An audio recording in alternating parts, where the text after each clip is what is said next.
tiến về Sài Gòn, ta Huế sạch giặc thù, hướng về đồng bằng, ta hướng về thành đô, nước nhà còn chờ, chân cuối là trận này, tiến về đồng bằng, giải phóng thành đô.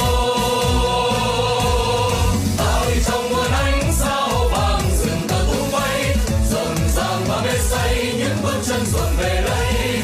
Sài Gòn ơi, vững tin đã bao năm rồi, một ngày vui giải phóng.